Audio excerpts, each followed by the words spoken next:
This week's episode is brought to you by Capital Financial Advisory Group for all your retirement needs.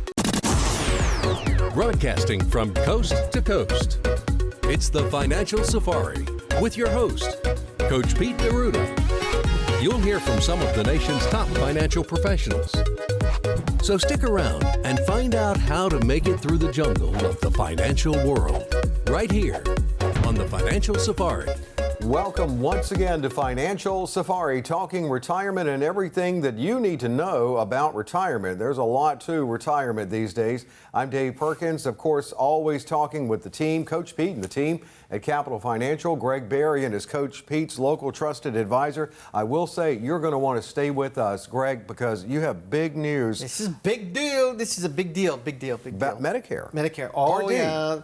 You know, you folks, you might have heard about it, what's going on out there in the world. I'm going to start breaking it down for you, giving you the details, how it affects you. Does it affect you positively, negatively? It's definitely going to go on both sides of the fence here, but it's significant. You know, Yeah. The one word I was at this work at a symposium about a week ago, and they just kept on saying one word over and over and over again. What's that? Disruptive. Disruptive. And Okay. basically, this is probably the most disruptive piece that happened in Medicare in the past 30 years. Wow. Okay, this is specifically big Part deal. D? Yeah, we're Part D talking specifically. So Part D specifically, and also Part D as far as if you're in a Medicare Advantage plan for basically your drug plan. Okay. Now, I know we were talking, and on the radio, you also said that for some it's good, for some it's not so good. Can you explain what Yeah. that means? When the Inflation Reduction Act was passed about a year and a half ago, the $1.5 billion, I think it was, part of that Inflation Reduction Act was to help the consumer fight off the price of drugs on Medicare. Currently, a Medicare beneficiary can pay up to $8,000 in your drugs. So what they did is they capped it at $2,000. So you're not going to spend more than $2,000. Now you might think, David, it's like, wow, this is a big deal. This is awesome. Right. This is great. Initially, you may. But then you got to start peeling that onion back. Peel that onion. And as it turns out, it really is only truly positive for 10 to 20% of all people, all beneficiaries. Who would they be? The 10 People to who are 20? spending a lot of money on drugs. Okay. People who have lots and lots of prescriptions. People are buying the drugs that are on TV. Okay. Okay. Ask your doctor. So therefore, it's like I've talked to some of my clients about it, and they're just ecstatic because they were spending $5,000 on their drugs annually. I mean, that's a lot of money. It really is. But that's rare, I guess, obviously, from your percentages. Not rare, but not nearly as big as the other. Right. Whereas the 80 to 90% of the beneficiaries, this is a very negative aspect. Because, all right, if all of a sudden millions of people that were spending their own money on their medications no longer have to spend that money. Okay, so let's say you were spending $5,000, now you're only spending $2,000. Somebody's got to pay it. Who? That's a good question. The government's not paying it. Right. Okay. The government didn't give the insurance companies more money. The insurance companies will Not nearly enough to cover this cost. Yeah. And insurance companies, I know a lot of people like to pick on insurance companies, but they actually run really tight margins. And so what they had to do is they had to go in there basically with a machete and start cutting back their plans. So it's going to have a very negative aspect in that capacity on both a standalone Part D and also Medicare Advantage plan. So what's happened? So the reason it's bad for people who don't take a lot of drugs, and it's capped at 2 because they may face higher prices. Well, that's a great question. Okay. Okay. So what'll happen now is what we're looking at on this is we're looking at the possibility that. Not possibility, high probability that we're going to be looking at high deductibles. Okay, deductibles that could go right now. There's 6 tiers of medications, of which 1, 2, and 6 are generally really, really easy, really manageable, and 3 is and then 4 and 5 are the big ones. That's where your deductible traditionally applies. Okay. Some of this deductible is shifting down to tier 3 now as well, and so these deductibles maybe instead of having a $150 deductible, now the consumer is going to have, say, a $350 or a $500 deductible. So basically, some people who may have never reached the 2,000 looks like they could definitely reach it, or high probability. Well, no, if like let's say you're just taking a couple of you're taking a statin and you're taking a blood pressure, you'll never reach that $2,000. But they may reach the $2,000 figure because of the deductibles. The deductible won't be a part. If you're referring to the deductible piece, no, it will not be a part of that. Okay. Yeah, but what's I'm interesting? learning too. Yeah, we're all. Right. Trust me, folks.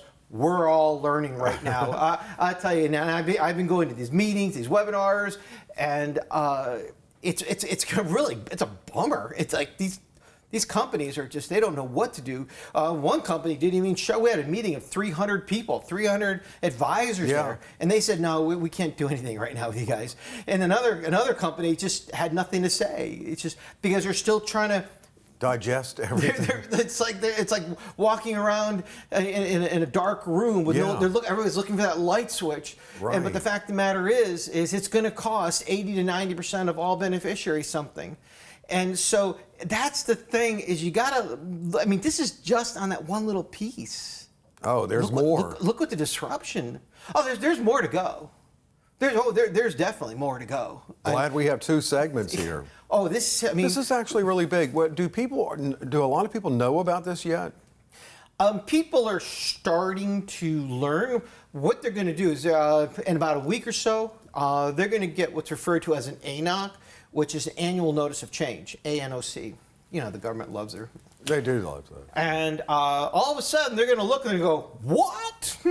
Oh, they'll get the notice. I'm going to pay this much, and this is my deductible? You mean my plan went from $0 or $5 up to $50 a month? So there are definitely things that are going to be in play on that people are in for not a good surprise.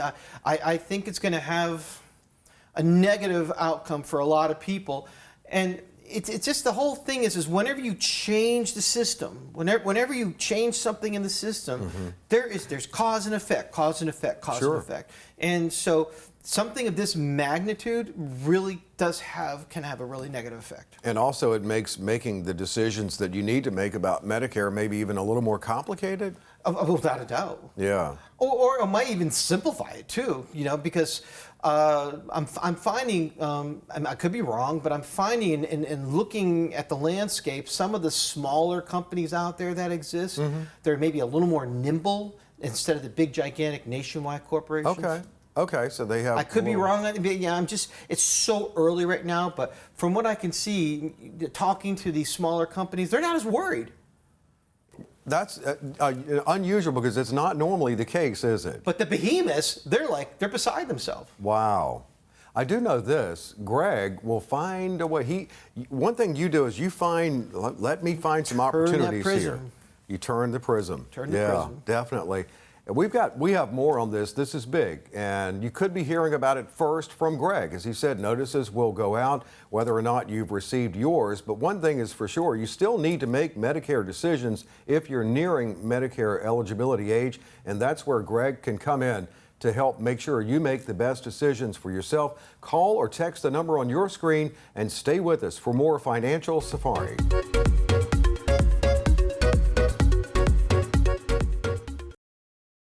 Folks, just like a perfect pass, your retirement plan needs precision and strategy. In the Big Book on Retirement, I lay out the game plan for your successful future. From the kickoff to the final whistle, the Big Book on Retirement covers every strategy you need for a winning retirement. I break it down like a football play, making it easy for you to understand and execute my strategies. The Big Book on Retirement is your playbook to success. Get your copy of the Big Book on Retirement today and start planning your victory party with me by your side all the way through retirement.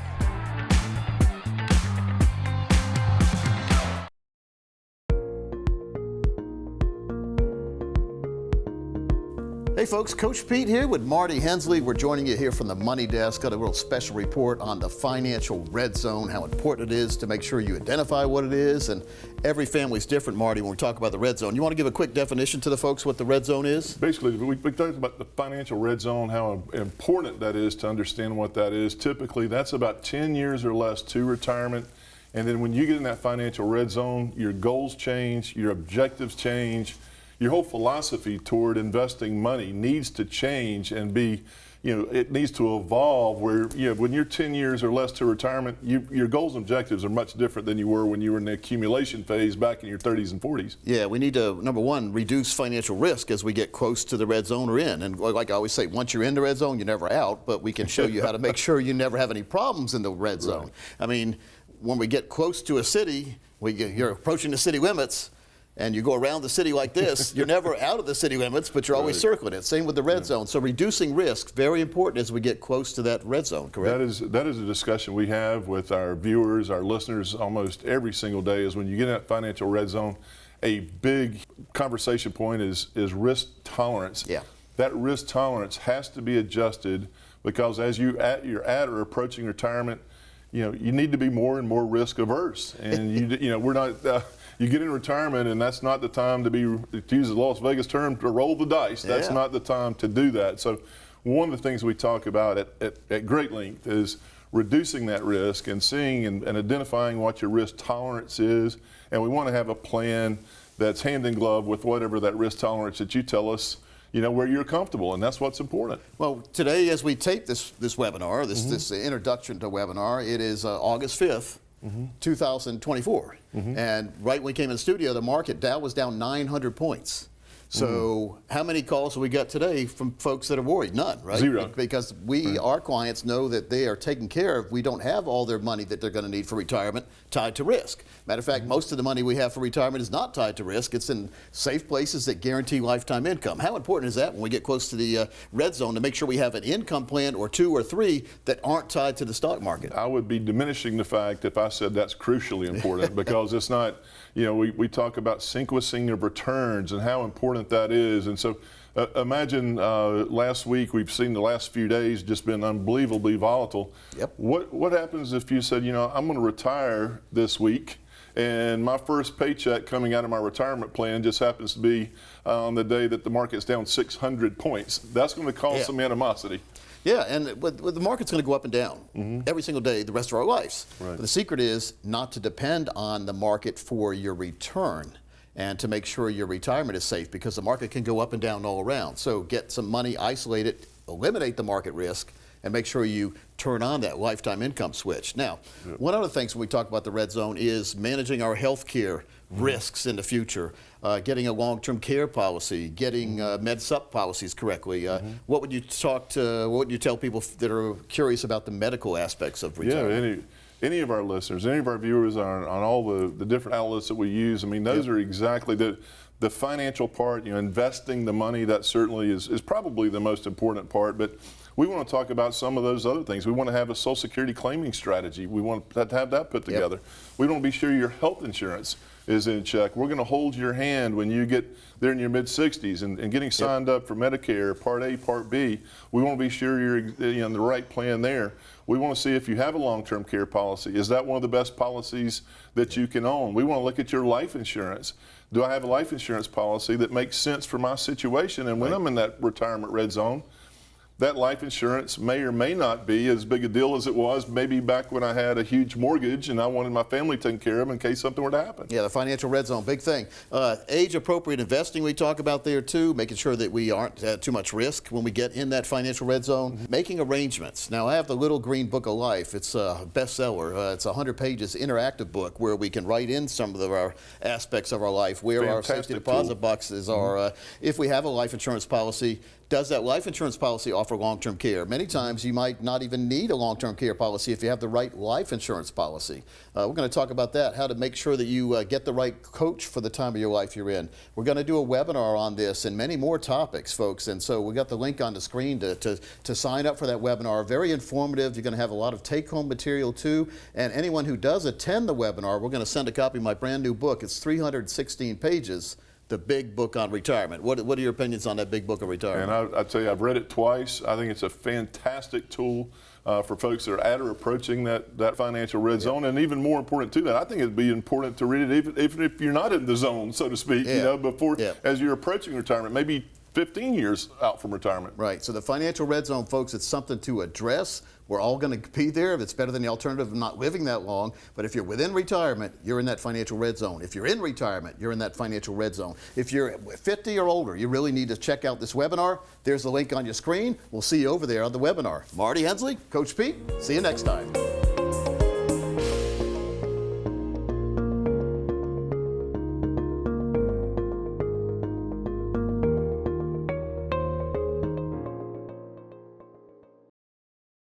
Hey, I'm Coach Pete Deruta, president of Capital Financial. Folks, the financial world is very, very confusing. That's why we put together a series of educational videos called webinars. You can see them at any time by signing up at CoachPete.com. We'll see you there.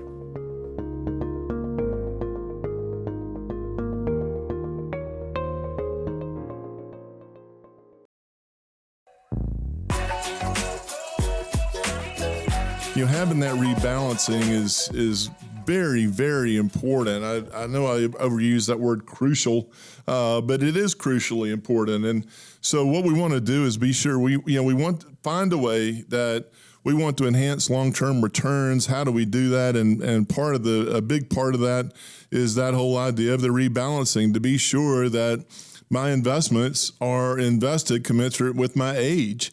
And so we see so many people. I just talked to a listener just the other day, and he came in, and I told him point blank, we were looking at his portfolio, and I said, he was, I think, in his mid-60s, and I said, if you were 40 years old, I would say you're exactly on track, and he goes, holy cow. And I go, yeah, problem is we're not 40. We're not 40 anymore. And so he says, so we need to make some major adjustments. And I said, yes, and that's absolutely here, as we're just talking about, that's where the conversation that we need to do a major rebalance, and rebalance from a standpoint to be sure that everything is in line with our age. And he was in a situation where it made a lot of sense for a 40-year-old, but made zero sense for someone in their mid-60s. So, that rebalancing is very important. We talk about all the different asset classes with, you want to talk about what I've got and invested in the stock market, what I have that's protected that's our whole mantra here is the growth, protection, and income. I want to be sure that I'm getting that growth, I'm getting that protection, and I'm getting that income, and I'm getting that all in a way that makes sense for me. Now, we believe that we should have the growth where we need some money that's invested in risk-type investments, invested in the market, but at the same time, we want to have some of that money that's invested for protection. And so in our world, it takes kind of that market timing out of the equation. Is I kind of put a stake in the ground. This is what I've got protected. I put a stake in the ground. This is what I have invested, in the risk type investments, and then they work hand in glove with each other. And so that takes a lot of that kind of question mark out of there when we talk about some of this rebalancing and so forth, and that I don't have to worry about that kind of the market timing. Is my timing going into this investment or that investment? We try to take that out of the equation as much as we possibly can and put something in place where it just simply makes sense. Now I want my investments, I want those to start to distribute me income on a month-to-month basis. And then that's when we put a plan together and we talk about Social Security and we talk about, investment income and where's that income come from. And we talk about tax consequences and we talk about Roth IRAs. We talk about traditional IRAs. We talk about all these different type things. Because when we want that income in retirement, and again, I don't mean to be repetitive here, but we want that income coming to us in the most reliable, predictable way that we can. But more importantly, we also want it coming to us in the most tax efficient way.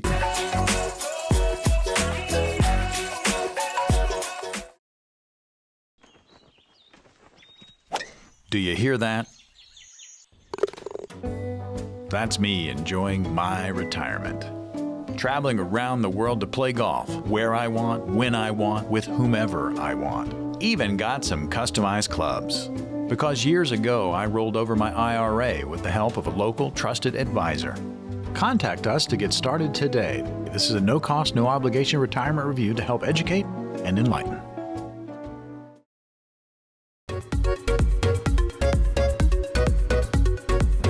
Welcome back into Financial Safari. I'm Dave Perkins along with Greg Berrien, who is Coach Pete's local trusted advisor. Coach Pete and the team happy, ready, eager to talk to you about your retirement and give you that plan and what Coach Pete calls the financial fill-up. You know, there are a lot of moving parts to retirement, and making sure that you have good health coverage and make good Medicare decisions. That's certainly one of those. Greg, you really you gave us the news. We won't hurt the messenger, but you did give us not so great news about changes with Medicare Part D. For a lot of people, not great. For some people, fantastic. Oh, by the way, I forgot to talk about this on the radio because there's so much going on. Mm-hmm. One of the really cool things that's going to be happening for the beneficiaries who are spending a lot of money and will hit that $2,000 piece is they can basically break it up over 12 months.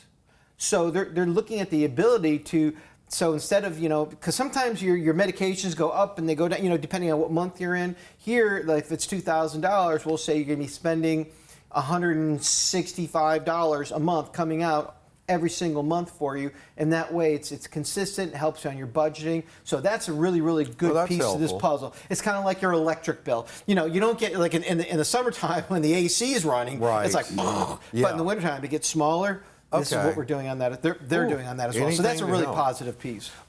If you've just turned us on, Greg was talking about Medicare Part D changes, and if you wouldn't mind, give us just in the nutshell what you discussed in the last segment. And there's one other thing. It's just on the thing that keep coming to it. But another piece is I learned this on Friday from one of the companies I work with. Like, let's say you have a medication that costs you. Let's say the cost of the medication is $500, but currently it costs you $100 because you're paying 25% of the $500. That whole $500 will apply to that $2,000. Okay. That's my understanding of it. It could be wrong, but that's what this gentleman told us, and I thought, I don't remember seeing that, but this could actually be a piece of that puzzle also. So you may get to that $2,000 in 2-3 months, and all of a sudden you're not paying for any. You're not paying for any of your medications. Because the 2,000 is that's the new number now. That's the new number. And now, as you said in the last segment, if you use a lot of prescription medications, this could be good for you. Without a doubt. Yeah. Without a doubt. I mean, some people are ecstatic about this. They think it's the greatest thing since sliced bread. But the other 80 to 90% of the folks are going, you mean I lost this? Right. Things that are going to be affected. If you're in a Medicare Advantage plan, over-the-counter benefits will be drastically cut. Things like they're going to keep the gym memberships, of course, for you. The actual cost of the maintaining the Part D component, that's going to be cut. Prices possibly increase. Whereas, let's say you're not paying for a plan right now, you might be paying $19 a month for a plan, something to that effect. Other things that will be cut is the dental benefits will be cut slightly. Some vision benefits cut slightly. One of the companies that I work with gave me $800 to go out and buy a set of golf clubs this year. Wow. So that's gone, of course. Really? Yeah, wow. That's gone. Part D goes back to President George W. Bush, yes, right? It does. Yeah. What happened before that? What did people do before that? Was before my time. Okay. I think the seniors just had to pay all out of pocket. That was brutal. Wow. Well, okay, so now nothing really is permanent in life. Can we go back to something better eventually, maybe? I don't know how this will ever change, if it could ever change. But here's what I want. Here's what I want to share. I don't talk politics. We don't ever talk politics. Right. But we talk policy. We talk policy. And look what this one piece did and how disruptive it was. I've heard some people in Washington say Medicare for all. Can you imagine the disruption if that were to happen? If this one little piece for just Medicare beneficiaries, 65 and up per se, caused this much, if all of a sudden the whole country was open up to Medicare for all. Well, it's like when Obamacare came in. Obamacare was really, really cool. It helped a lot of people. And I've had people actually literally tell me, you saved my life today. I thought that's a powerful statement to hear from a client. And it was great, but things did happen because of Obamacare. You say they're in that they were able to get insurance. Because they get insurance. Yeah, okay. They get insurance. And all of a sudden, when they couldn't get insurance, now they could have gotten that operation, or they can get that medication because they're a drug addict and they're fighting that off, things like that. And so when Obamacare came in, what happened is it really turned the insurance industry upside down. It crushed Blue Cross here in the state, because Blue Cross was the only carrier then, and all these people were waiting and waiting and waiting. And the next thing you know, they were just crushed by it. So it's probably worked out where it's less of a tidal wave now. Well, yeah. Plus, there's also at least in the state of North Carolina, I think there's like 5 different companies offering ACA, Obamacare. Right. But also, it increased the prices of health care dramatically, increased the deficit dramatically, but it did achieve its goal, and that's definitely not going anywhere. I hope not, because a lot of people rely on that. They do, and it's not. It was the Affordable Care Act, but it's in many ways it was the Accessible Care Act. Yeah. In many ways it was that. So the Part D changes. I love that you keep us informed, and I know you stay on top of things. What can we do? What can we do proactively for those on Medicare or approaching it? It's funny, on my website that I talk about this on, 30-Minute Medicare, I say be informed, not surprised. Okay, Right. Be prepared, not surprised. When you get your ANOC, actually read that ANOC. Read it. Read it. Just don't put it in the pile. Read it, and then also, more importantly, call me up. Call me up. Myself or one of my agents will take care of you, and we'll make sure that you are in the most beneficial position that you can be in, because we'll run your medication, we'll run your doctors, we'll make sure everything is in line for you and put you into the best possible plan. Yeah, with Medicare, it's not just turning on a switch and saying, "Okay, sign me up." No, it's a process. It's for a person going into Medicare for the first time, it's easy, an hour. I need an hour to explain everything, to make sure people understand everything. But during annual enrollment period, 30 minutes and we're done. Okay, all right. Yeah. What are the 2 enrollment periods again? The biggies, most people think of is the annual enrollment period, which runs from October 15th to December 7th. And also, but on October 1st, you can actually start learning about the plans. Okay. Whereas the other is when you go into Medicare for the first time. Okay. Initial enrollment period. Those are the 2 biggies. And then in January, there's something called OEP, which if you don't like the plan that you're in, you can make changes. When it's 3 months out for someone approaching eligibility age? 3 months before the month of your birthday, the month of your birthday, and 3 months after. It's a 7-month period. Wow, you help a lot of people with Medicare, because it's a lot. I mean, I know that I need help. I don't want to think go I'm it well alone. over 1,000 people right now. I've been saying 800 for years, so I think it's You're over over 1,000 people now, I'm yeah. sure. Yeah. It's a lot to it, and of course, it's an ever-changing world too. Medicare. Greg keeps up with that, and he's really good at finding those opportunities and matching strategies that he feels are in your best interest, and that's what it's all about. Not just with Medicare, but with retirement overall. That's what the team. That's what they do in helping build in proactive tax strategies, protective components like Medicare, and the right decisions with that, and of course that financial fill-up Coach Pete talks about. Call the number on your screen and set up a comprehensive review, and thanks for being with us.